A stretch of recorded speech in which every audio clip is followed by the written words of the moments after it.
Me recuerdo que Perú, la mitad de su gabinete, por lo menos inicial, cuando toma posesión Alan García, es la mitad, eran mujeres, y en Chile creo que hay bastante participación. Bueno, yo creo que también había un efecto de demostración en la región a partir de, por ejemplo, mujeres en espacios de poder como Michelle Bachelet o la presidenta Cristina Fernández de Kirchner. Y eso ha empezado a reforzar aún más el ingreso de las mujeres. Ahora, efectivamente, se requieren mecanismos institucionales. Es difícil que las mujeres logremos este tipo de acciones positivas, como el programa, cuando ha pasado mucho tiempo desde los momentos fundacionales de las democracias. En ese sentido, Chile, por ejemplo, y Guatemala, en un caso conflicto armado, en el otro caso dictadura, en sus inicios de reconstrucción no incorporaron las cuotas. En otros países de América Latina se hizo prácticamente al inicio de estos procesos. Ahora estamos pagando las consecuencias de no haberlo hecho en su momento. Vale decir también que tiene otro efecto, aparte de cada vez más que países van adoptando este tipo de leyes, obligan a los otros, porque la mayoría de nuestros países han firmado un conjunto de pactos y de convenios internacionales que les obligan de alguna manera a aplicar medidas que permitan mayor participación de las mujeres. Entonces también para los países que no lo han hecho, la verdad es que es una vergüenza internacional, y eso también hay que decirlo. Es decir, no están cumpliendo compromisos que los mismos estados han firmado. Bueno, que es parte de este Comité de Naciones Unidas para Fiscalización.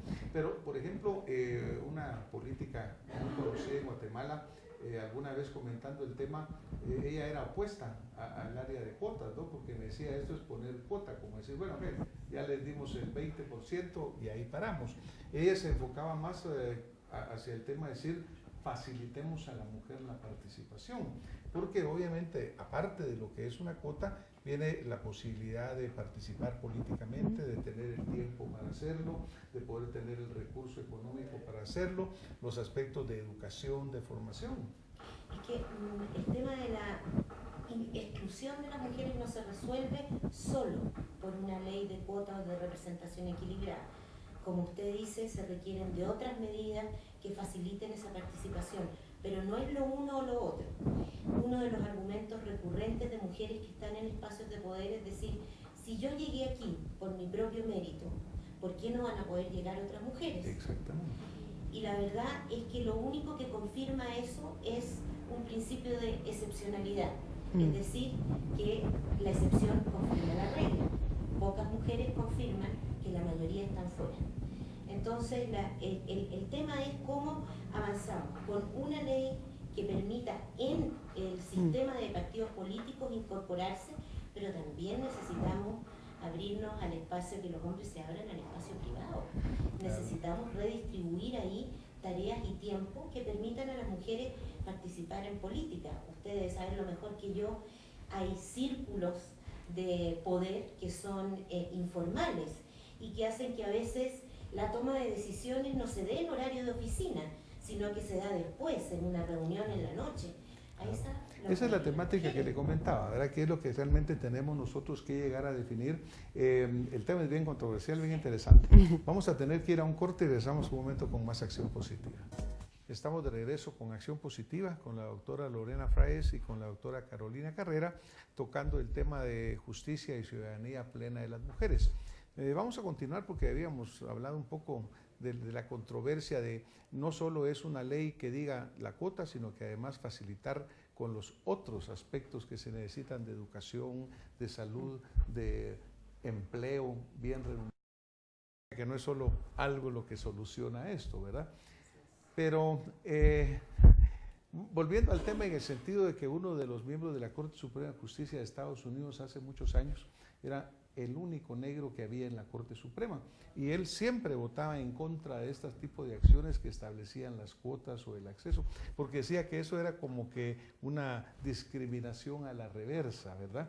Que era lo que hablábamos hace un momento, que la excepción pues confirma la regla.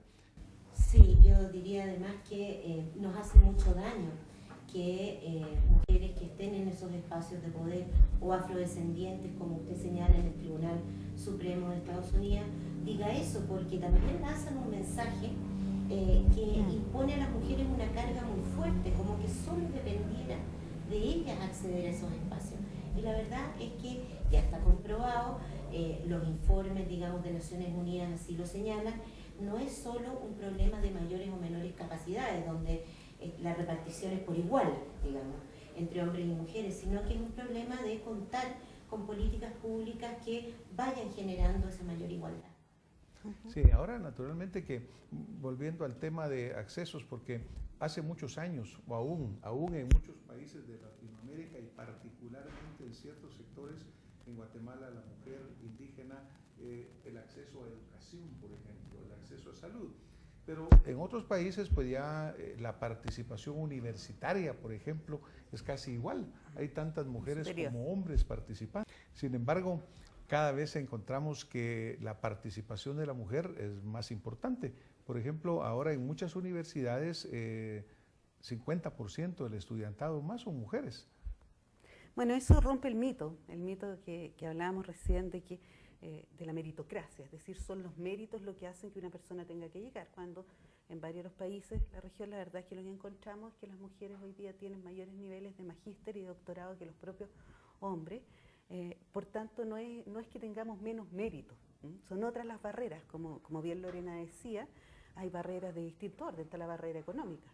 Mientras las mujeres tengamos menos acceso al mercado laboral, tengamos brechas salariales, la verdad es que las posibilidades de competir en campañas locales o congresales son inferiores a los hombres.